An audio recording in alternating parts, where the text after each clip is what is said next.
Hey everybody, Charlie here. Making a really quick video here with recipe for disaster. And up until this point, we've been doing live streams of it, and that's been a lot of fun and everything. And I've really enjoyed that part.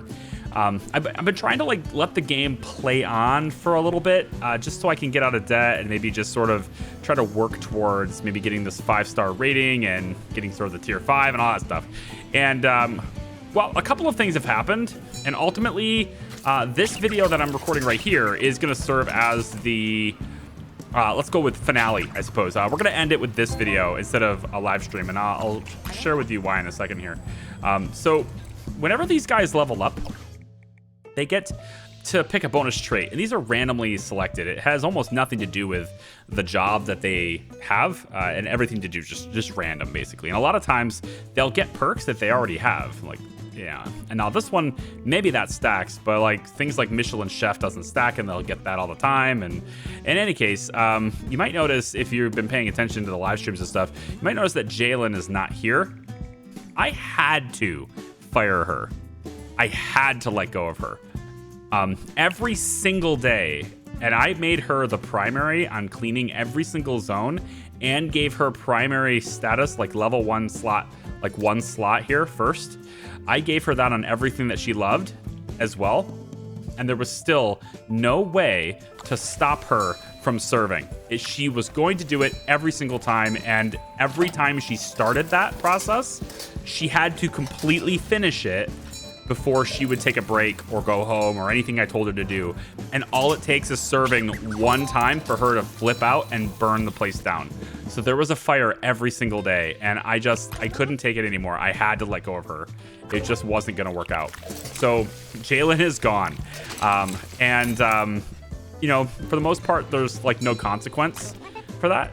If the game had given me the no hate thing, I could have removed that hate.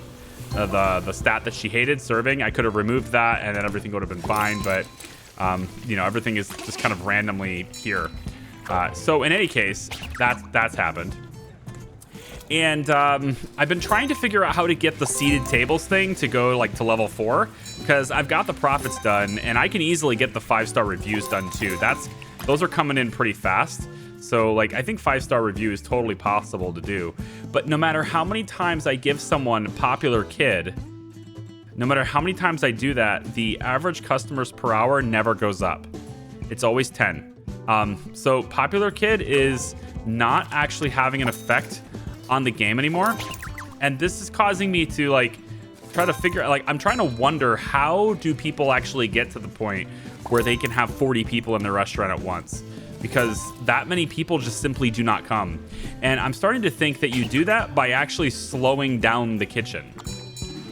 And so, like, I guess I could try this, and I'd probably have to go into each and every one of these things.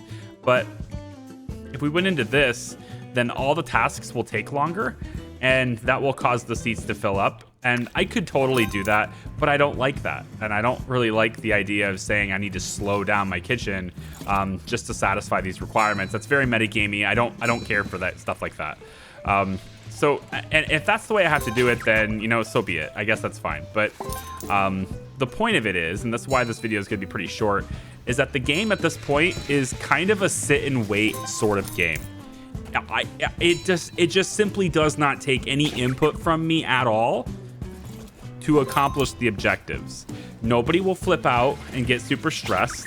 Everything will run super buttery smooth. We'll continuously get great ratings on things, and we are very profitable, although it says a negative balance down there because I just didn't care about debt and made my restaurant bigger, you know, as the people in the live stream saw before. The point is, like, going through another live stream of the game, I just don't feel like there's enough content there.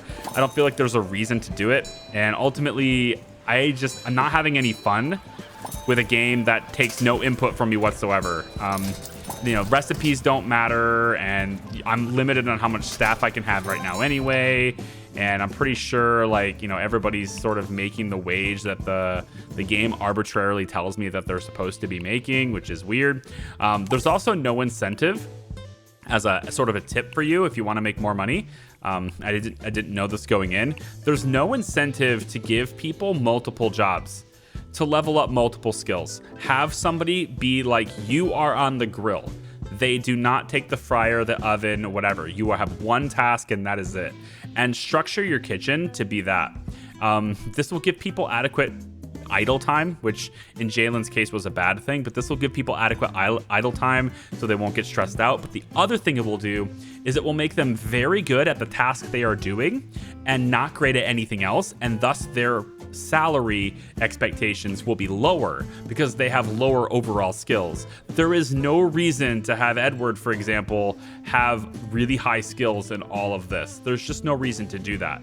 If they're on the fryer and the grill, fine, but all of these that they're not doing should be as low as possible, because that is going to give them a lower salary expectation and it's going to allow you to make more money as a result. So that's something going into it that I didn't really see.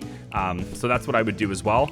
But ultimately, this is where I'm at on this, guys. I'm not having as much fun in this stage of the game as I would have before.